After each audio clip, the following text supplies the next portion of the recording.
दोस्तों A1 aptitude academy में फिर से आपका एक बार स्वागत है। तो जैसा कि हम 10th क्लास का सिलेबस डिस्कस कर रहे हैं, तो आज हम सिलेबस डिस्कस करेंगे हमारा सोशल साइंस का। ठीक है। और इस बार 2021-22 का ये सेशन है। तो जैसा कि आपको पता है कि इस बार जो है आपका एग्जाम होंगे वो दो पार्ट्स में होंगे, term one and term two. तो टर्म वन हमारा जो है वो ऑब्जेक्टिव टाइप MCQ रहेंगे, और टर्म सेकंड में हमारे पास डिस्क्रिप्टिव टाइप क्वेश्चंस आएंगे। नॉर्मली आपको जो आप नॉर्मल पेपर देते हैं, पेन से आपको शीट पर लिखना होगा। तो इस वीडियो को स्टार्ट करने से पहले मैं आपको बता दूं कि अगर आप स्पेशलाइज्ड स्टडी मटेरियल चाहते हैं 2021-22 के लिए, term one and term two के लिए, तो इस डिस्क्रिप्शन बॉक्स में आपके पास कुछ बुक्स के लिंक्स अवेलेबल हैं, आप चेक कर सकते हैं उसको। तो अब हम स्टार्ट करते हैं अपना वीडियो। तो सबसे पहले हम देखते हैं कि यूनिट्स कौन कौन से हैं। तो यहाँ पर जो सबसे पहला यूनिट है वो है हमारा India and the contemporary world. ठीक है। पार्ट सेकंड, तो पार्ट सेकंड का कोई लॉजिक नहीं है। पार्ट वन जो आपने 9th क्लास में पढ़ा था, तो पार्ट सेकंड आप 10th क्लास में पढ़ रहे हैं। ठीक है। तो जहां भी पार्ट सेकंड लिखा हुआ है उसका कोई लॉजिक नहीं है। ठीक है। आपको सिर्फ ये देखना है कि India and the contemporary world. तो बेसिकली क्या है, ये हिस्ट्री है आपकी, अपने हिस्ट्री का पार्ट यहाँ पर देखना। हमने देखना मार्क्स कितने आते हैं इसमें, 20 मार्क्स का है ये। उसके बाद सेकंड पार्ट है हमारे पास कंटेम्प्रेरी इंडिया। ठीक है। तो ये ज्योग्राफी है, भूगोल बोलते हैं जिसको हिंदी में। तो ये 20 मार्क्स का है, ज्योग्राफी आपकी 20 मार्क्स की है। ठीक है। तो कंटेम्प्रेरी इंडिया है इसमें। थर्ड है हमारे पास डेमोक्रेटिक पॉलिटिक्स, तो ये हमारी सिविक्स है बेसिकली, तो ये भी 20 मार्क्स की है। और फोर्थ पार्ट है हमारे पास इकोनॉमिक्स का। ठीक है। तो अंडरस्टैंडिंग द इकोनॉमिक, ठीक है, डेवलपमेंट, तो ये भी 20 मार्क्स का है। तो चारों पार्ट्स 20-20 मार्क्स की हैं। टोटल मार्क्स 80 होते हैं, 20 मार्क्स आपके इंटरनल एग्जाम के हैं। ठीक है। तो यहाँ पर हम इसकी अब डिटेल स्टडी करेंगे। तो डिटेल स्टडी करने से पहले कुछ बातें आपको क्लियर कर दूं मैं, कि कुछ एक जो चैप्टर्स हैं वो आपके बोर्ड एग्जाम्स में नहीं आएंगे। ठीक है। रिड्यूस सिलेबस है, लेकिन यहाँ पर ये लिखा गया है कि वो जो आपके चैप्टर्स हैं वो आपके जो पीरियोडिक टेस्ट होते हैं, दैट मीन्स जो आपका जो आपका सब्जेक्ट टीचर या आपका जो स्कूल है वो लेगा। ठीक है। तो उसमें आएंगे। ठीक है। तो अगर उनको पढ़ना है या नहीं पढ़ना, ठीक है, वो डिपेंड करता है कि आप अपने टीचर से कांटेक्ट कर सकते हैं। ठीक है। कि कौन से टर्म में आपका, या कौन सा जो आपका इंटरनल एग्जाम है, या जो आपका क्लास टेस्ट है, तो उसमें उन्होंने देना है या नहीं देना, कैसे करना, वो सब आप क्लास टीचर से या सब्जेक्ट टीचर से, रिस्पेक्टिव सब्जेक्ट टीचर से, ठीक है, आप कंसल्ट कर सकते हैं। तो यहाँ पर हम उन जो हमारे चैप्टर्स हैं उनको हम डिस्कस ही नहीं करेंगे। यहाँ पर सिर्फ हम वो उन चैप्टर्स को डिस्कस करेंगे जो term one and term two में आने हैं। ठीक है। यहाँ पर हम बात करेंगे सिर्फ बोर्ड एग्जाम्स। ठीक है। सबसे पहले हमारे पास पहला चैप्टर से हम स्टार्ट करते हैं, यूनिट नंबर 1 जो हिस्ट्री का है। ठीक है। उसमें जो फर्स्ट चैप्टर है हमारा, तो फर्स्ट चैप्टर है the rise of nationalism in Europe. ठीक है। तो 9th क्लास में भी हमने कुछ पढ़ा था इसमें। ठीक है। तो यहाँ पर नेशनलिज्म का राइज यूरोप में। ठीक है। तो सबसे पहला टॉपिक इसमें क्या है, the French revolution. The French revolution and the idea of the national nation. ठीक है। तो ये बात करेंगे हम यहाँ फ्रेंच रेवोल्यूशन की, फ्रांस की क्रांति। ठीक है। सेकंड टॉपिक है यहाँ पर हमारे पास the making of nationalism in Europe. ठीक है। तो यूरोप में जो नेशनलिज्म आई, ठीक है, कैसे आई, उसकी हिस्ट्री है। ठीक है। तो फ्रांस भी जो यूरोप का पार्ट था। ठीक है। उसके बाद हम बात करते हैं द एज ऑफ रेवोल्यूशन। ठीक है। रेवोल्यूशन कब आई, ठीक है, एज ऑफ रेवोल्यूशन, तो यहाँ पर टाइम दिया हुआ है 1830 से 1848। ठीक है। 1830 से 1848 के बीच में ये रेवोल्यूशन आया। ठीक है। उसके बाद the making of, the making of Germany and Italy. ठीक है। पहले हमने फ्रांस की बात की, अभी जर्मनी और इटली की बात करेंगे। ठीक है। तो इटली और जर्मनी में भी मेकिंग मतलब कुछ नया आया। ठीक है। नेशनलिज्म आई। तो मोनार्की जो थी, मोनार्की हटके अब नेशनलिज्म की तरफ बढ़ रहे हैं। ठीक है। तो उससे पहले रेवोल्यूशन आएगा, क्रांति आएगी, तभी तो नेशनलिज्म। कोई भी राजा अपना पद आसानी से तो नहीं छोड़ेगा ना। ठीक है। तो कुछ प्रेशर ग्रुप्स होंगे जो आएंगे सामने। ठीक है। कुछ आंदोलन होंगे, तो वो सब इस यहाँ पर डिस्कस किए गए। उसके बाद विजुअलाइजिंग द नेशन। ठीक है। Nation as a whole. ठीक है। उसको विजुअलाइज करना। देन नेशनलिज्म, ठीक है, एंड इंपीरियलिज्म। तो नेशनलिज्म इंपीरियलिज्म दो वर्ड्स हैं यहाँ पर। नेशनलिज्म तो क्या है कि जैसे देशवाद बोलते हैं हम हिंदी में इसको, जैसे आप सिर्फ कंट्री के बारे में सोचते हैं। ठीक है। आप मिल के सब एक हैं। ठीक है। सब भारतवासी एक हैं, तो ये क्या है, नेशनलिज्म है। इंपीरियलिज्म क्या है, इंपीरियल से बना है, इंपीरियल वर्ड होता है इंपीरियलिज्म, मतलब उसमें क्या है कि हम तुम्हारे से ऊपर हैं, ठीक है। अब कुछ कंट्रीज क्या किया था, इंग्लैंड ने जैसे इंडिया के ऊपर राज किया था, तो इंग्लैंड अपने आप को इंपीरियल समझता था, ठीक है, और बाकी जितने भी देश थे उनको नीचे समझता था, उनको अपने अधीन रखता था, ठीक है। तो वो इंपीरियलिज्म है, अपने आप को तो ऊपर समझना, दूसरों को नीचे समझना, ठीक है।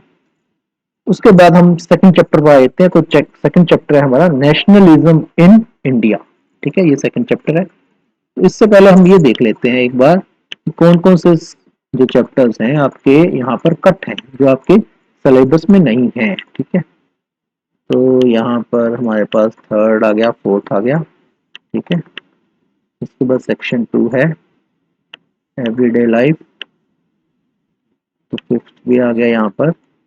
देखिए जहाँ भी नोट मिलेगा हमें, तो यूनिट 1 जो है हमारा पूरा है, कोई प्रॉब्लम नहीं है, तो यूनिट 1 हम पूरा डिस्कस कर लेते हैं। तो यूनिट 1 में कोई प्रॉब्लम नहीं है, क्योंकि यूनिट 1 में कोई भी चैप्टर ऐसा नहीं है जो आपका नहीं आएगा एग्जाम में, ठीक है।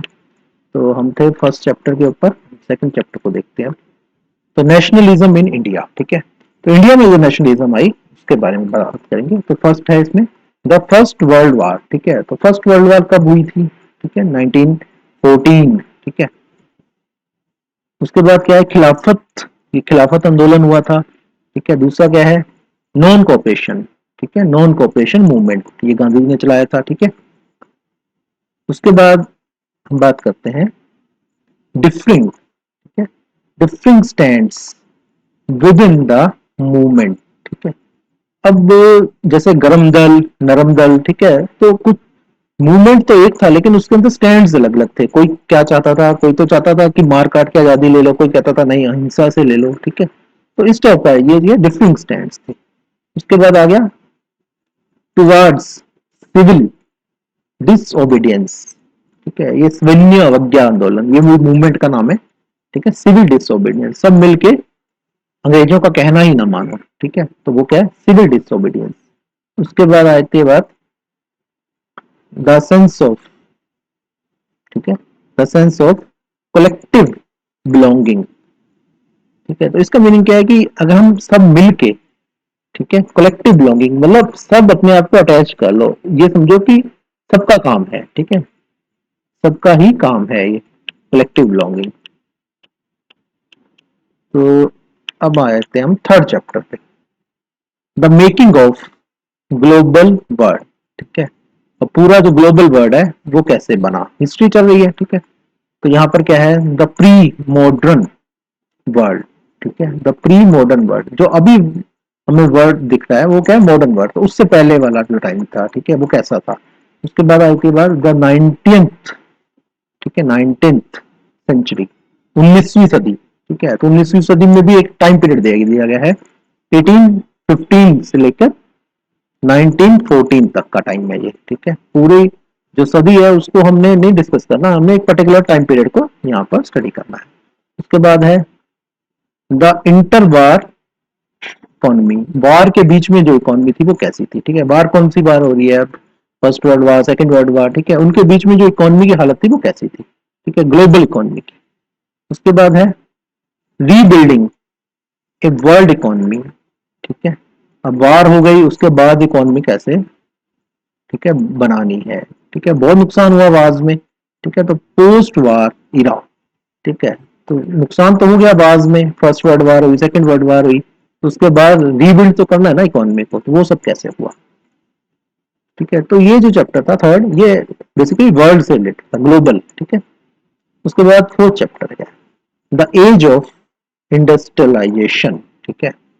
तो दोनों वार्स खत्म हो गई, तो इसके बाद क्या है, औद्योगिक क्रांति का टाइम आ गया, ठीक है। तो इंडस्ट्रियलाइजेशन, पहले क्या होता था, सारे काम हाथ से होते थे, अब क्या मशीनें आ गई, ठीक है, मशीनें आई तो इंडस्ट्रीज आई। तो यहाँ पर बिफोर द, थोड़ा हिस्ट्री में जाएंगे, बिफोर द इंडस्ट्रियल रेवोल्यूशन, औद्योगिक क्रांति बोलते हैं इसको हम, ठीक है। इंडस्ट्रियल रेवोल्यूशन अब आया, तो उससे पहले क्या होता था, ठीक है, उससे पहले क्या होता था, हैंड लेबर, हाथ से काम होता था, ठीक है। और स्टीम पावर, ठीक है, भाप का इस्तेमाल किया जाता, जैसे भाप का इंजन था, ठीक है, पुराना आपने इंजन देखा होगा रेलगाड़ी, आपने तो देखा भी नहीं होगा, ठीक है। तो स्टीम पावर, पहले जो गाड़ी चलती थी वो किससे चलती थी, कोयले के इंजन से चलती थी, फिर डीजल का इंजन आया, ठीक है, अब तो इलेक्ट्रिक आ गया। तो ये वो वाला टाइम था जब कोयले का जो इंजन था, स्टीम पावर। तो उसके बाद आ गया हमारे पास इंडस्ट्रियलाइजेशन, ठीक है, औद्योगिक क्रांति हो गई इन द कॉलोनीज।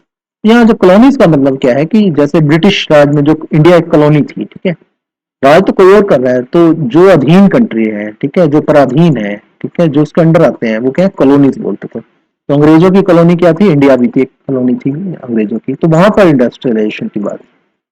उसके बाद क्या, फैक्ट्रीज, ठीक है, फैक्ट्रीज कम अप, फैक्ट्रियां आ गई, ठीक है, इंडस्ट्रीज, इंडस्ट्रियलाइजेशन हुआ तो फैक्ट्रियां बन गई। उसके बाद है द पिक्यूलियरिटीज, क्या पिक्यूलियरिटीज ऑफ इंडस्ट्रियल ग्रोथ, ठीक है, इंडस्ट्रियल ग्रोथ क्या है, उसकी पिक्यूलियरिटीज क्या थी, ठीक है, इंडस्ट्री बढ़ती जा रही है लेकिन उसकी पिक्यूलियरिटीज मतलब उसकी बारीकियां क्या थी, ठीक है। Then the market for goods, देखिए अब गुड्स तो आपने बना ली, बहुत स्पीड से बना ली, लेकिन बिकेंगी तब ना, तो उसके लिए मार्केट चाहिए थी, मंडियां चाहिए थी। तो इंडिया में फैक्ट्रीज लगाने का मतलब यही था कि इंडिया की पॉपुलेशन बहुत ज्यादा थी, तो ये एक इजी मंडी थी, ठीक है। तो जो भी अंग्रेज सामान बनाते थे वो इंडिया में बेचते थे, ठीक है, फोर्स करते थे इंडियंस को उस सामान को खरीदने के लिए, ठीक है। तो मार्केट्स फॉर गुड्स, ठीक है। उसके बाद हम बात कर लेते हैं चैप्टर नंबर 5 की। चैप्टर नंबर 5 हमारा क्या है, यह है प्रिंट कल्चर, ठीक है, प्रिंट कल्चर। तो प्रिंट कल्चर का मतलब क्या है कि प्रिंटिंग मशीन आ गई, ठीक है। पहले तो हाथ से लिखा जाता था सब कुछ, अब लेकिन छपने लग गया, छापा खाना आ गया, ठीक है, आ गई। तो ये भी एक तरह का प्रिंट रेवोल्यूशन बोलते हैं इसको, ठीक है। तो देखिए किताबें तो पहले हाथ से लिखी गई, ठीक है, अब छपने लग गई, तो छपने से क्या हो गया कि बहुत दूर तक चली जाती थी वो, ठीक है। द फर्स्ट प्रिंटेड बुक्स, ठीक है, जो सबसे पहले बुक्स छापी गई। उसके बाद क्या है, print, print comes to Europe, ठीक है, सबसे पहले कहाँ आया, प्रिंट यूरोप में आया। उसके बाद क्या है, द प्रिंट रेवोल्यूशन, ठीक है, तो ये प्रिंट क्रांति आ गई, ठीक है। उसके बाद इट्स इम्पैक्ट, इसका क्या प्रभाव पड़ा, ठीक है, प्रिंट क्रांति का क्या प्रभाव पड़ा। उसके बाद आ गया आपके पास द रीडिंग मैनिया, तो लोग किताबें किताबें आ गई तो लोग पागल हो गए, ठीक है, पढ़ने लग गया, हर कोई पढ़ने लग गया, ठीक है, उससे पहले अवेलेबल ही नहीं था कुछ पढ़ने के लिए, तो सब पागल हो गए, मैनिया मतलब पागलपन, रीडिंग मैनिया। उसके बाद क्या आ गया, द 19th सेंचुरी, ठीक है, 19th सेंचुरी, 19th सेंचुरी में क्या है, 18 से स्टार्ट हुआ, 1801, ठीक है, ये सब 19th सेंचुरी है, ठीक है। तो 19th सेंचुरी का टाइम बताया गया प्रिंट का। तो उसमें बाद क्या है, India and the world of print, India का प्रिंट से क्या रिलेशन था, इंडिया के ऊपर प्रिंट का क्या असर पड़ा, ठीक है, प्रिंट रेवोल्यूशन का। उसके बाद क्या है, रिलीजियस रिफॉर्म, ठीक है। तो रिलीजियस रिफॉर्म का मीनिंग क्या है कि जो धर्म में जो हमारी कुछ कमियां थी, ठीक है, कुछ कुरीतियां थी, तो उनको दूर किया गया, रिफॉर्म्स, ठीक है, उसको सुधार लाया गया, ठीक है। एंड पब्लिक डिबेट्स, ठीक है, बहस होने लग गई, पब्लिक डिबेट। उसके बाद है न्यू फॉर्म्स ऑफ पब्लिकेशन, ठीक है, तो नई तरह का पब्लिकेशन क्या आया, ठीक है, क्या क्या छपने लग गया। उसके बाद आएगा प्रिंट एंड द सेंसरशिप, ठीक है। तो अब सब कुछ तो छप नहीं सकता था, तो अंग्रेजों ने कुछ चीजों पर रोक भी लगानी थी, तो जो जो चीजें वो नहीं छपने देते थे वो उसको बोलते हैं सेंसरशिप, सेंसर लगा दिया उनके ऊपर, उसने रोक लगा दी, ठीक है। अब हम बात करते हैं यूनिट नंबर सेकंड। देखिए यूनिट नंबर 1 में से कुछ भी कटा नहीं है, यूनिट नंबर सेकंड में देखते हैं हम। तो यूनिट नंबर सेकंड में हम सबसे पहले देख ही लेते हैं कि कुछ कटा तो नहीं हुआ। तो हम नीचे चलते जाएंगे, ये जहां जब तक हमारा यूनिट नंबर 3 नहीं आ जाता। एक मिनट, यहाँ पर आपके पास कुछ मिल रहा है मुझे, ये है, देखिए ये लिखा हुआ है द नोट, नोट लिखा हुआ है द चैप्टर, ठीक है, फॉरेस्ट, ठीक है, एंड वाइल्ड लाइफ, ये नहीं आएगा आपका, फॉरेस्ट एंड वाइल्ड लाइफ हमारा नहीं आएगा, ठीक है। एक तो ये हमने देख लेना है, फॉरेस्ट एंड वाइल्ड लाइफ को हमने नहीं डिस्कस करेंगे यहाँ पर। उसके बाद ये भी आ गया आपका, थर्ड भी नहीं आएगा, ठीक है, इसमें भी लिखा हुआ है हमारे पास, ठीक है, दूसरा, तीसरा, चौथा, पांचवा, चौथा, पांचवा, छठा, सातवां, ठीक है, ये सब आना है, दो नहीं आने ऊपर वाले, ठीक है, एक तो फॉरेस्ट वाला और एक तीसरा। चलिए इनको छोड़ देंगे हम। तो स्टार्ट कर लेते हैं अब हम। सिलेबस वैसे ही आपका बहुत लंबा है, तो जो जो चीजें बोर्ड में नहीं आनी है तो उनको डिस्कस नहीं करेंगे यहाँ पर, ठीक है। अभी आप सिर्फ बोर्ड पर ध्यान दीजिए। सबसे पहले हम देखते हैं रिसोर्सेज, ठीक है, रिसोर्सेज एंड डेवलपमेंट, ठीक है। तो ये हिस्ट्री तो खत्म हो गई आपकी, ये ज्योग्राफी स्टार्ट हो गई यहाँ पर। तो टाइप्स ऑफ रिसोर्सेज, देखिए ये मिलता जुलता है, साइंस में भी है ये सब। टाइप्स ऑफ रिसोर्सेज, कौन कौन से रिसोर्सेज होते हैं। देन डेवलपमेंट ऑफ रिसोर्सेज, ठीक है। रिसोर्सेज तो है, उनको डेवलप कैसे करोगे। उसके बाद है resources, resource planning in India. तो अब इंडिया के पर्टिकुलर आ गए हम, तो इंडिया में रिसोर्स प्लानिंग कैसे करेंगे, ठीक है। उसके बाद आते हैं लैंड रिसोर्सेज, ठीक है। तो जो जमीन है, हमारी भूमि है, वो भी हमारा एक रिसोर्स है, ठीक है। तो लैंड रिसोर्सेज की बात करेंगे हम।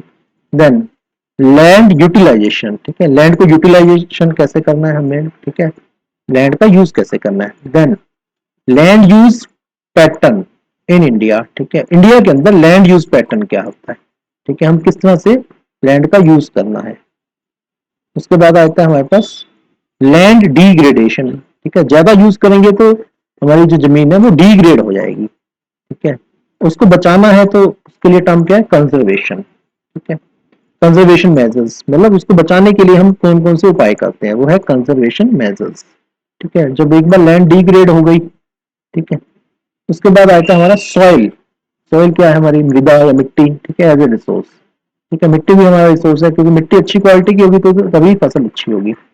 उसके बाद हम बात कर लेते हैं क्लासिफिकेशन ऑफ सॉइल्स, ठीक है। तो सॉइल हमारी कितनी तरह की है, ठीक है, कहाँ पर कोई कौन सी तरह की मिट्टी पाई जाती है, ठीक है, उसकी क्लासिफिकेशन। उसके बाद आती है सॉइल इरोजन, ठीक है।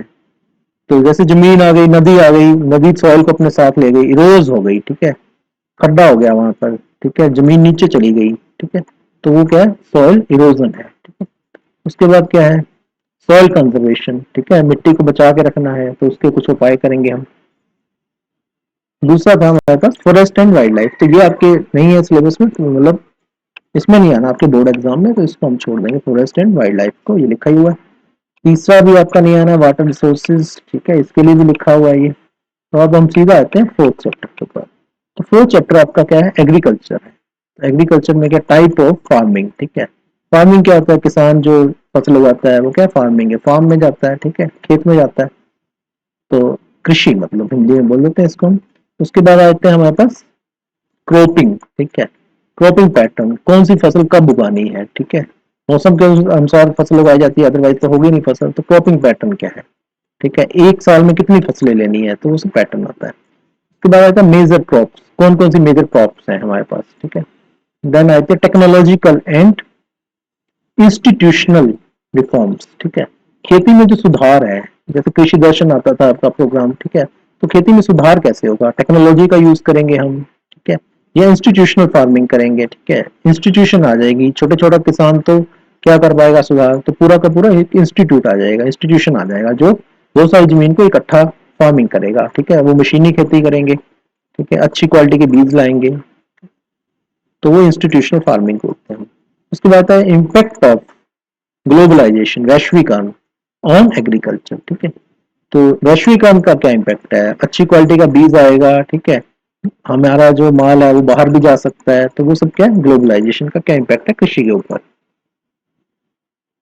उसके बाद चैप्टर नंबर 5 पर हम पहुंच जाते हैं। तो चैप्टर नंबर 5 किससे रिलेटेड है, मिनरल्स, ठीक है, खनिज पदार्थ है जो हमारे, एंड एनर्जी रिसोर्सेज, ठीक है, जमीन के अंदर जो हमारे मिनरल्स हैं, और एनर्जी रिसोर्सेज, ठीक है, एनर्जी रिसोर्सेज क्या होते हैं, वो चीजें जिनसे हमारी एनर्जी प्रोड्यूस कर सकते हैं हम, ठीक है, चाहे हीट एनर्जी है, चाहे इलेक्ट्रिक एनर्जी है, ठीक है। तो इसमें देख लेते हैं हम, व्हाट इज मिनरल, मिनरल है क्या, ठीक है, व्हाट इज मिनरल, खनिज पदार्थ क्या है। उसके बाद क्या है, मोड क्या है, mode of occurrence of minerals, ठीक है, क्यों पाया जाता है, कहाँ पाया जाता है, ठीक है, मोड क्या है, ठीक है, मिनरल होते ही क्यों है, ओकरेंस, ठीक है। तो उसके बाद आते हैं हमारे पास ferrous and non ferrous. Ferrous क्या होता है, जिसमें लोहा ज्यादा हो, नॉन फेरस क्या है, जिसमें लोहा कम हो, ठीक है, जैसे आयरन है, आयरन फेरस ही होगा, ठीक है, लोहा ही हुआ है उसमें। तो नॉन फेरस क्या है, जिसमें है ही नहीं आयरन, जैसे कॉपर है, ठीक है, बहुत कम होता है उसमें, ना के बराबर है, ठीक है, तो कॉपर किस में आएगा, नॉन फेरस में आएगा। उसके बाद आता है नॉन मेटेलिक मिनरल्स, ठीक है। तो ऊपर वाले फेरस और नॉन फेरस सब मिला के क्या मेटल्स हैं। अब नॉन फेरस नॉन मेटेलिक क्या होगा, ठीक है, जैसे कोयला है, कोयला तो नहीं है ना मेटल, ठीक है, कोयला नॉन मेटल है। उसके बाद आता है रॉक मिनरल्स, ठीक है, जो चट्टानों में पाए जाते हैं मिनरल्स, वो हो गए rock minerals. Then conservation of minerals, ठीक है, इनको बचा के कैसे रखना है, पूरा का पूरा नहीं खा जाना, ठीक है, यूज नहीं कर लेना। देन एनर्जी रिसोर्सेज, ठीक है, अब एनर्जी कहाँ से आएगी, ठीक है, कौन कौन से मिनरल्स है जहाँ से हम एनर्जी ले सकते हैं, जैसे हमारा कोयला है, ठीक है, कोयले को जलाओगे, हीट पैदा होगी, उससे एनर्जी आएगी, ठीक है, उससे प्लांट चलेगा। उसके बाद आता है कन्वेंशनल एंड नॉन कन्वेंशनल, ठीक है, कुछ तो कन्वेंशनल जो प्रचलित है, साइंस में भी मैंने ये चीज डिस्कस की थी, जो चलता आ रहा है, जैसे कोयला है, ठीक है, तो कन्वेंशनल में आएगा, सोलर आएगा नॉन कन्वेंशनल में, ठीक है। तो conventional and non conventional energy resources, ठीक है। उसके बाद आते हैं हमारे पास कंजर्वेशन ऑफ एनर्जी रिसोर्सेज, कैसे बचा के रखना है हमने एनर्जी रिसोर्सेज को। उसके बाद आती है बात चैप्टर नंबर 6 की। तो चैप्टर नंबर 6 है मैन्युफैक्चरिंग इंडस्ट्रीज। एक बार हम देख लेते हैं ये सिलेबस में है या नहीं है, वैसे तो हमने देख लिया था ये सिलेबस में, ठीक है। तो मैन्युफैक्चरिंग इंडस्ट्रीज, तो मैन्युफैक्चरिंग आप एक बार आपको जब ये मिल गए सब, ठीक है, मिनरल्स, तो अब आप इनका यूज भी तो करोगे। यूज कैसे करोगे, फैक्ट्रियां लगाओगे, ठीक है, मैन्युफैक्चर करोगे कुछ। तो यहाँ पर हम देखते हैं क्या क्या है आपके सिलेबस में, इंपॉर्टेंस क्या है, सबसे पहले क्या इंपॉर्टेंस क्या है। तो इकोनॉमी का जो चक्का है वो तभी तक चलेगा जब तक मैन्युफैक्चरिंग होती रहेगी, ठीक है। अभी आपने लॉकडाउन में देखा था, सब कुछ रुक गया था, इकोनॉमी एकदम डाउन हो गई थी, मैन्युफैक्चरिंग बंद, इकोनॉमी बंद, ठीक है, इकोनॉमी डाउन दैट मीन्स। तो यहाँ पर देखिए contribution of industry to national economy, देखिए आ गया रिलेशनशिप यहाँ पर, ठीक है। इंडस्ट्री की क्या कॉन्ट्रीब्यूशन है नेशनल इकोनॉमी में, ठीक है। तो उसके बाद आता है इंडस्ट्रियल लोकेशन, ठीक है, इंडस्ट्री कहाँ लगानी चाहिए या कहाँ लगी हुई है, ठीक है, मतलब जगह का क्या रिलेशन है, ठीक है, इंडस्ट्री के साथ। तो एक तो ये होता है, जैसे मान लीजिए दो इसमें एस्पेक्ट रहते हैं, एक तो आपका जो मिनरल कहाँ पाए जाते हैं, ठीक है, उसके पास लगा दो, दूसरा क्या है जहाँ पर कंजप्शन ज्यादा है वहां लगा दो, ठीक है। तो अगर दोनों ही चीजें एक जगह पे मिल जाए तो उस जैसी बात नहीं है, ठीक है, लेकिन बीच का रास्ता भी कई बार सोचना पड़ता है, ठीक है। तो लोकेशन, ट्रांसपोर्टेशन कॉस्ट इन्वॉल्व रहती है इसमें बेसिकली, ठीक है। उसके बाद आती है बात क्लासिफिकेशन ऑफ इंडस्ट्रीज, इंडस्ट्रीज को हम क्लासिफाई कैसे करेंगे, डिफरेंट टाइप्स की इंडस्ट्रीज है जैसे हमारी। अब देखिए यहाँ पर स्पेशियल डिस्ट्रीब्यूशन, ठीक है। अब इंडिया के अंदर कौन कौन सी इंडस्ट्री कहाँ कहाँ कौन सी लोकेशन पर, दैट मीन्स कौन सी स्टेट में लगी हुई है, ठीक है, स्पेशियल डिस्ट्रीब्यूशन, ठीक है। जैसे कपड़े की इंडस्ट्री कहाँ पर है, वस्त्र उद्योग कहाँ पर है, ठीक है, लोहा कहाँ कहाँ पर है, स्टील प्लांट्स कहाँ कहाँ पर है, ठीक है, कोयले का काम कहाँ पर है, ठीक है। और इस टाइप के आपके पास बहुत सारी डिफरेंट टाइप की इंडस्ट्रीज का डिस्ट्रीब्यूशन कहाँ पर है। उसके बाद आता है इंडस्ट्रियल पोल्यूशन, ठीक है, जहाँ इंडस्ट्री होगी वहाँ पोल्यूशन होगा, ठीक है, तो एनवायरनमेंट भी डिग्रेड होगा, ठीक है, तो एनवायरमेंटल डिग्रेडेशन, ठीक है। तो इंडस्ट्री का सबसे बड़ा नेगेटिव इफेक्ट क्या है, पोल्यूशन है, ठीक है। उसके बाद आती है कंट्रोल, तो अब इंडस्ट्री लगाए बिना तो काम चलेगा नहीं, तो पोल्यूशन को हमें कंट्रोल करना पड़ेगा।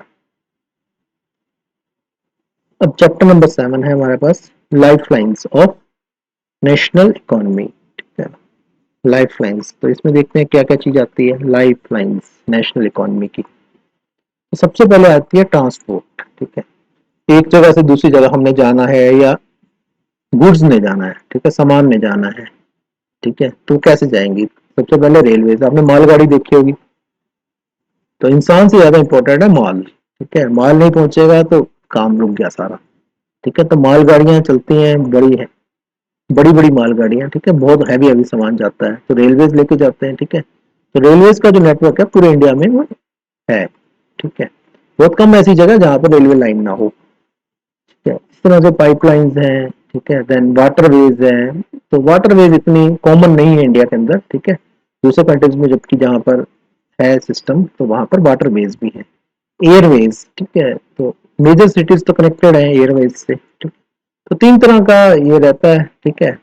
एक तो लैंड वाला हो गया आपका, ठीक है, तो लैंड में रेलवे हो गए या ट्रक से जाओ सड़क से जाओ, दूसरा क्या है पानी से जाओ, तीसरा हवा से जाओ, ठीक है।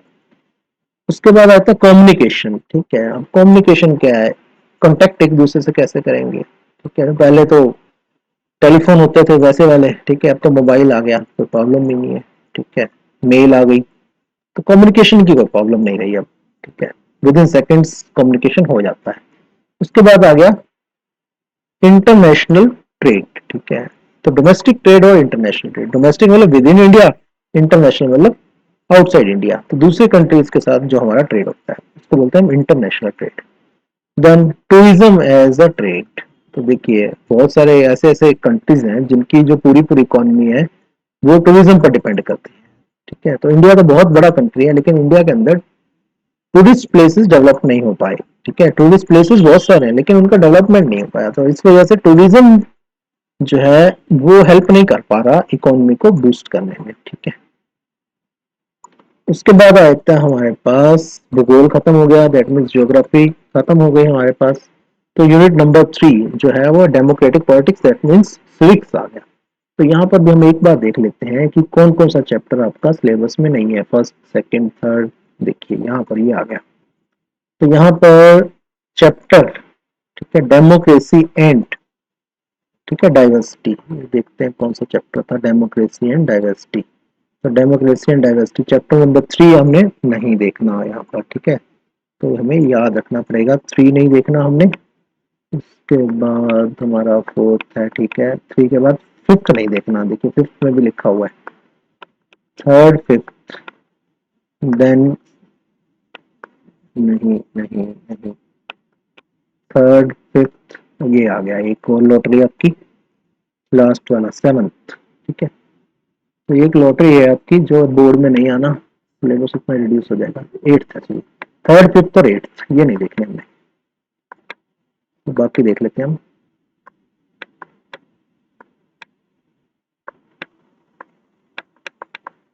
हाँ जी, unit number 3 that means civics. तो फर्स्ट चैप्टर देखते हैं हम। ठीक है, पावर शेयरिंग, फर्स्ट चैप्टर है पावर शेयरिंग। तो पावर शेयरिंग में क्या है, केस स्टडी हमने लेनी है, 2 केस स्टडीज हैं। ठीक है, बेल्जियम की है पहली और दूसरी श्रीलंका की है। ठीक है, उसके बाद है वाई, ठीक है, वाई पावर शेयरिंग। ठीक है, मोनार्की नहीं भाई, ठीक है, मोनार्की क्या होता था, एक राजा होता था, सारी पावर उसके पास रहती थी। तो यहाँ पर हम बात करें कि मोनार्की नहीं होगी, यहाँ पर पावर शेयरिंग है। ठीक है, पावर डिसेंट्रलाइजेशन बोल सकते हैं आप इसको। ठीक है, तो फॉर्म्स ऑफ पावर शेयरिंग, कैसे कैसे पावर शेयरिंग होगी। ठीक है, पावर का डिस्ट्रीब्यूशन, किस लेवल तक आपको पावर्स देनी है। ठीक है, किस किस के बीच में पावर की शेयरिंग होगी। सेकंड आता है फेडरलिज्म। ठीक है, फेडरलिज्म होता क्या है, देखिए इंडिया के अंदर फेडरलिज्म है, जैसे सारी की सारी जो पावर्स है वो सेंटर के पास नहीं है। ठीक है, पहला क्या है, सेंटर है सबसे ऊपर, फिर स्टेट है, ठीक है, फिर पंचायत लेवल पे भी है पावर्स कुछ। ठीक है, तो ये क्या है, फेडरलिज्म है। ठीक है, सारी की सारी पावर्स बटी हुई है, एक एक सिस्टम में नहीं है पावर्स। ठीक है, मल्टीपल टाइप का सिस्टम है। ठीक है, व्हाट इज फेडरलिज्म, पहला आपको पढ़ना है what is federalism. Then what make India federal country. ठीक है, क्या ऐसा है सिस्टम इंडिया के अंदर जो इसको एक फेडरल कंट्री बनाता है। ठीक है, तो संविधान में लिखा हुआ है India is a federal country. ठीक है, सिस्टम ही ऐसा बनाया गया है। उसके बाद क्या है, हाउ इज फेडरलिज्म प्रैक्टिस्ड। ठीक है, फेडरलिज्म को की प्रैक्टिस कैसे करेंगे। उसके बाद क्या है, डिसेंट्रलाइजेशन इन इंडिया। ठीक है, जैसे मैंने आपको पहले बता दिया, डिसेंट्रलाइज सिस्टम है। ठीक है, सारी पावर्स क्या है, डिसेंट्रलाइज्ड है, सेंट्रलाइज नहीं है। अब थर्ड चैप्टर आपका नहीं था सिलेबस में। ठीक है, याद रखना, तो 3rd 5th और 8th नहीं है, थर्ड छोड़ो, 4th पे आओ। तो 4th में हमारे पास क्या है, जेंडर। ठीक है, पहला है जेंडर, दूसरा है रिलीजन और तीसरा क्या है, कास्ट है। ठीक है, तो 3 चीजें हो गई, जेंडर मतलब आदमी है या औरत है। ठीक है, रिलीजन मतलब क्या है, धर्म कौन सा है, हिंदू मुस्लिम सिख ईसाई जैन पारसी। ठीक है, ये सब क्या है, रिलीजन है। और तीसरा क्या, कास्ट है, अपर कास्ट लोअर कास्ट। ठीक है, SC ST जनरल OBC। ठीक है, ये सब क्या, कास्ट है। तो एक तो आपको पता होना चाहिए होता क्या है ये। ठीक है, जेंडर तो सबको पता ही होता है, रिलीजन और कास्ट में थोड़ा सा कई बार कंफ्यूजन हो जाता है। उसके बाद हम बात करते हैं जेंडर एंड पॉलिटिक्स। ठीक है, रिलेशनशिप क्या है। ठीक है, अब पॉलिटिक्स क्या है, कितने MLA हैं, कितने MP हैं, कितने आपके सरपंच हैं, कितने पंच हैं। ठीक है, उनमें कितने आदमी हैं और कितने औरतें हैं। ठीक है, तो अब इस औरतों को आगे लाने के लिए क्या किया गया, कुछ एक रिजर्वेशन की गई, ठीक है, ताकि आदमी ही आगे ना रहे, औरतें भी आए, ठीक है। तो अब पंचायत लेवल पे तो आपने देखा होगा रिजर्वेशन है, ठीक है, नगर पार्षद और इन सब में भी रिजर्वेशन हैं। आपने देखा होगा कि जो सीट है महिला सीट है जी यहाँ पर, ठीक है। तो वो क्या है, जेंडर और पॉलिटिक्स का रिलेशनशिप यहाँ पर शो करती है। उसके बाद क्या आ गया, रिलीजन, धर्म, ठीक है, कॉम्युनलिज्म, ठीक है, कम्युनिटी से रिलेटेड है, कॉम्युनल, कॉम्युनल कहते हैं ना, कॉम्युनल दंगे हो गए, ठीक है। उसके बाद क्या है, पॉलिटिक्स, तो इनके बीच में क्या रिलेशन है। अब अच्छा नहीं लगता, लेकिन कहते हैं ना, जो एक रिलीजन का होगा वो उसी रिलीजन के आदमी को वोट देगा, ठीक है। तो ये चलता है कुछ स्टेट्स में, इस टाइप का रहता है सिस्टम, ठीक है। तो क्या रिलेशनशिप है उसमें। उसके बाद कास्ट का भी ऐसे सिस्टम रहता है, ठीक है। तो अपर कास्ट वाला अपर कास्ट को देगा जी, ठीक है। तो कुछ फिक्स नहीं है, दूर होते जा रहे हैं सब, गंदगी दूर हो रही है, ठीक है, और धीरे धीरे दूर हो जाएगी। उसके बाद क्या है जी, चैप्टर नंबर 5।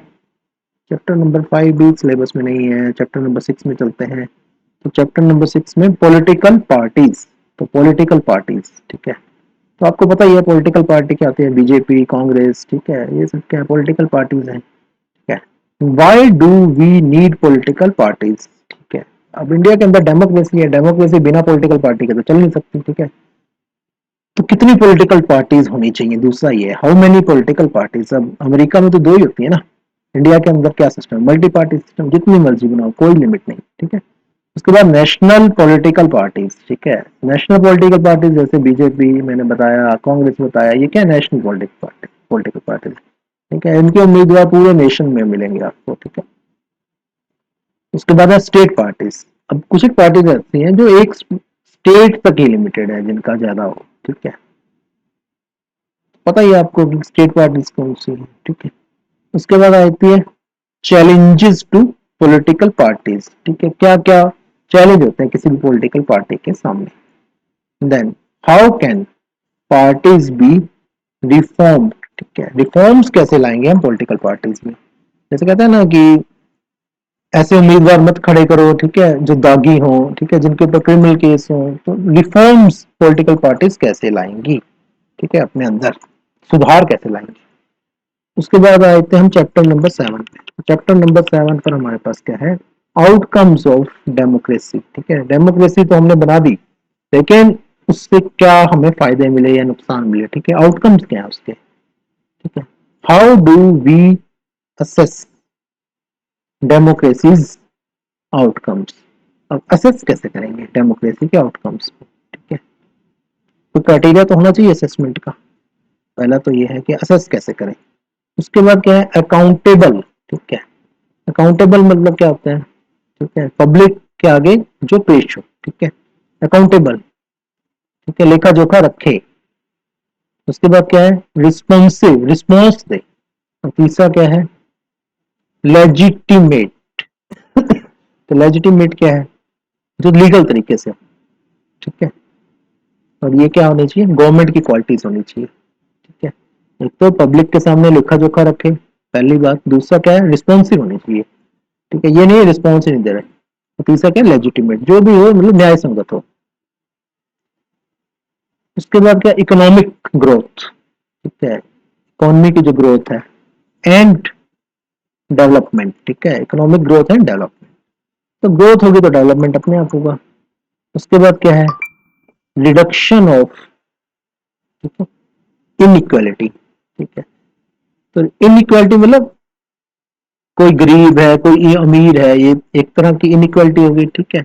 बहुत तरह की इनइक्वालिटीज होती हैं। एंड पॉवर्टी, ठीक है, गरीबी को दूर भगाओ, ठीक है। उसके बाद क्या है, एकोमोडेशन ऑफ सोशल, ठीक है, डाइवर्सिटी। सोशल डाइवर्सिटी को भी अकोमोडेट करना है। बहुत तरह का धर्म है, बहुत तरह की जातियां हैं, ठीक है, वो क्या डाइवर्सिटी है, तो उन सबको साथ लेके चलना है। उसके बाद क्या है, डिग्निटी, ठीक है, एंड, ठीक है, dignity and freedom of the citizens, ठीक है। तो जो भी हमारा सिटीजन है, ठीक है, जो इस कंट्री का सिटीजन है, वो डिग्निटी से रहे, ठीक है, उसका आदर हो, उसका कोई भी अनादर ना कर पाए, ठीक है। और दूसरा क्या है हमारे पास, फ्रीडम, ठीक है, उसको आजादी हो, ठीक है। फ्रीडम किस तरह की हो, फ्रीडम ऑफ स्पीच, ठीक है, घूमने की आजादी, बोलने की आजादी, ये क्या फ्रीडम है, डिफरेंट टाइप्स ऑफ फ्रीडम।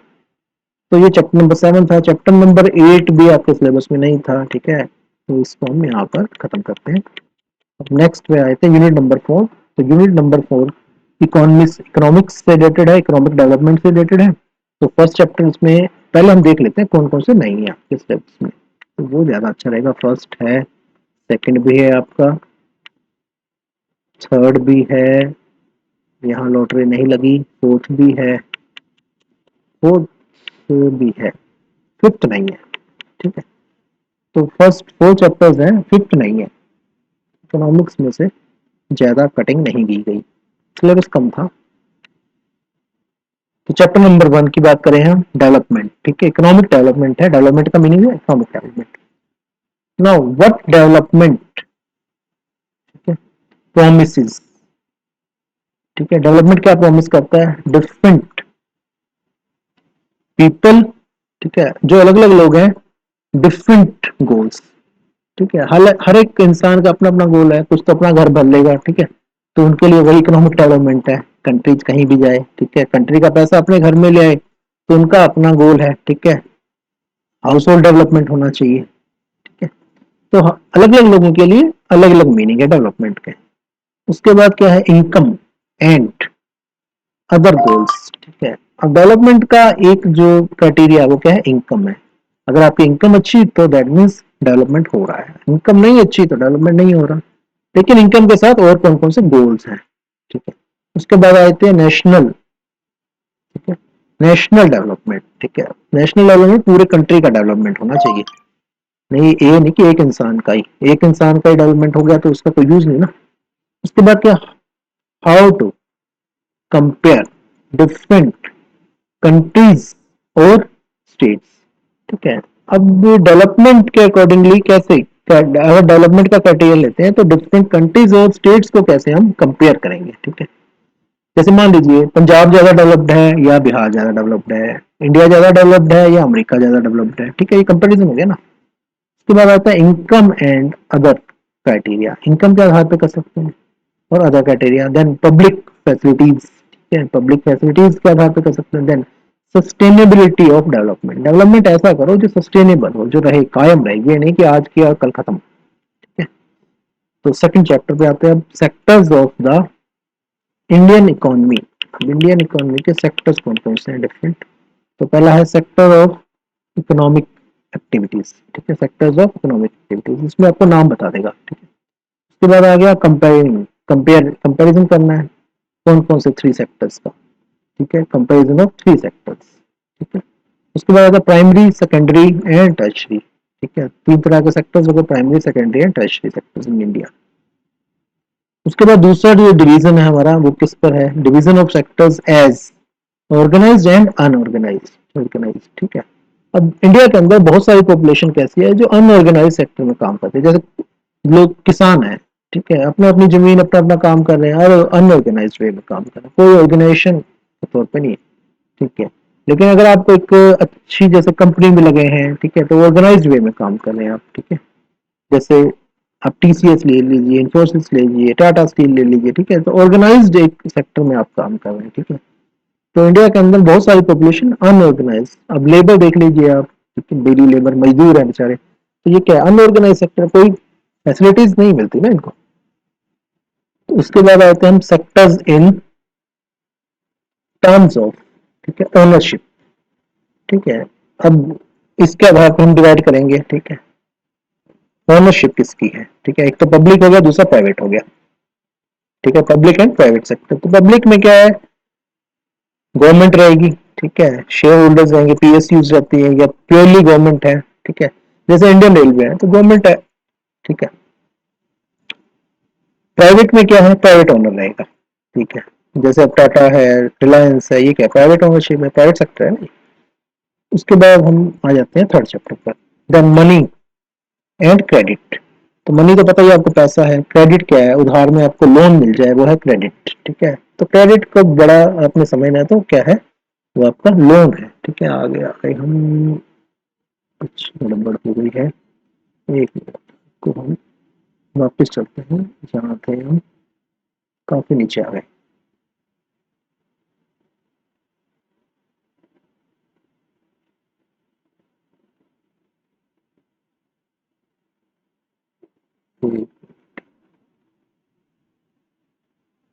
तो ये डेवलपमेंट था, ठीक है। सेक्टर्स कर लिया था हमने, और उसके बाद मनी एंड क्रेडिट यहाँ पर थे।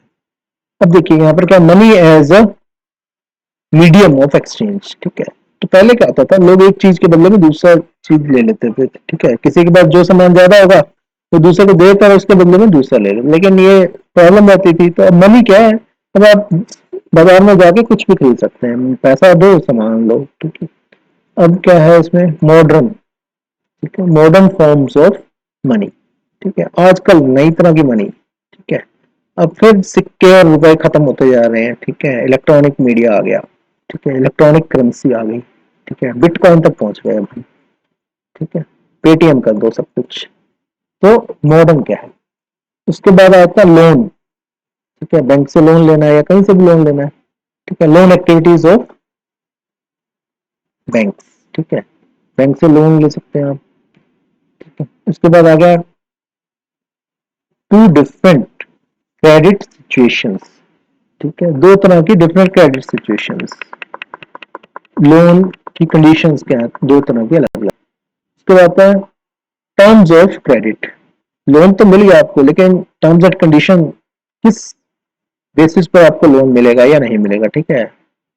जैसे आपसे कुछ ना कुछ जमीन के कागजात रखवा लिए, ठीक है। इस टाइप के टर्म्स क्या है, ठीक है। इंटरेस्ट कितना रहेगा, ठीक है। रेट ऑफ इंटरेस्ट कितना रहेगा, डिपेंड करता है टाइप ऑफ लोन कौन सा आपका। Then formal sector credit in India, ठीक है। जो फॉर्मल सेक्टर है उसको लोन जो मिलता है वो इंडिया में वो कैसा मिलता है। Then self help groups for the poor, poor तो सेल्फ हेल्प भी कर सकते हैं, ठीक है। जो गरीब आदमी है उसके पास गिरवी रखने के लिए कुछ नहीं होता ना, ठीक है। तो सेल्फ हेल्प ग्रुप्स, उनको लोन कैसे मिलेगा। Then globalisation and the modern economy, ठीक है। चैप्टर नंबर 4 है ग्लोबलाइजेशन, ठीक है, वैश्वीकरण। सामान बनाओ बाहर बेचो, बाहर का सामान यहाँ आ गया, ठीक है। तो पार्ट्स सारे आपके चाइना से आते हैं, ठीक है। इलेक्ट्रॉनिक जितने भी पार्ट्स हैं, ठीक है। तो ऐसा क्यों हो रहा है, अमेरिका भी डिपेंडेंट हो रहा है चाइना के ऊपर, तो ये क्या है, ग्लोबलाइजेशन का ही नतीजा है, ठीक है। अब देखिए प्रोडक्शन अक्रॉस कंट्रीज, ठीक है। तो कंट्रीज की जो बाउंड्रीज है वो लिमिट नहीं रही, ठीक है। सब क्रॉस हो जाता है, प्रोडक्शन अक्रॉस बाउंड्रीज, ठीक है। इंटरलिंकिंग, ठीक है। इंटरलिंकिंग मतलब जोड़ दिया गया है किस चीज को, प्रोडक्शन अक्रॉस कंट्रीज, ठीक है। फॉरेन ट्रेड, ठीक है। फॉरेन ट्रेड मतलब जो बाहर से हम ट्रेड कर रहे हैं। एंड इंटीग्रेशन, जोड़ दो फिर से, इंटीग्रेशन किसकी, मार्केट्स, ठीक है। जितने भी मार्केट्स हैं वो एक दूसरे से जुड़े रहते हैं। नाउ व्हाट इज ग्लोबलाइजेशन, तो ग्लोबलाइजेशन की डेफिनेशन मान लो, शॉर्ट नोट मान लो, ठीक है। इसके बाद factors that have enabled globalisation, कौन कौन से ऐसे फैक्टर्स हैं जिन्होंने सपोर्ट किया है ग्लोबलाइजेशन को। इंटरनेशनल क्वालिटी का माल चाहिए सबको, ठीक है। तो जो क्वालिटी एप्पल दे रहा है, वो इंडिया में नहीं बन पा रही, तो जिसके पास पैसा है वो तो वहां से सामान लेगा ही लेगा। देन ये मैंने आपको एक एग्जांपल दिया जो फैक्टर सपोर्ट करता है ग्लोबलाइजेशन को। उसके बाद वर्ल्ड ट्रेड ऑर्गेनाइजेशन, WTO बोलते हैं हम इसको, ठीक है। वर्ल्ड ट्रेड ऑर्गेनाइजेशन तो ये भी यही चाहती है कि पूरी की पूरा वर्ल्ड जो है जुड़ जाए, ठीक है। जो जहां पर चीज ज्यादा है वो बिक जाए, बात भी ठीक है, ठीक है। हर सामान हर जगह नहीं मिलता, लेकिन जहां पर ज्यादा है वहां से सस्ता मिल जाए, सस्ता बन जाए, दूसरे जगह चला जाए, ठीक है। अब उसके बाद क्या है, इम्पैक्ट क्या है ग्लोबलाइजेशन का, किसके ऊपर, इंडिया के ऊपर। इंडिया का फायदा है या नुकसान है ग्लोबलाइजेशन, ठीक है। उसके बाद है द स्ट्रगल, ठीक है। The struggle for a fair globalisation, हाँ, ये चीज है कि ग्लोबलाइजेशन फेयर होनी चाहिए, ये नहीं कि एक कंट्री तो नुकसान में रहे और दूसरा कंट्री फायदे में जाता जाए। ठीक है, तो ये लास्ट वाला था आपका टॉपिक।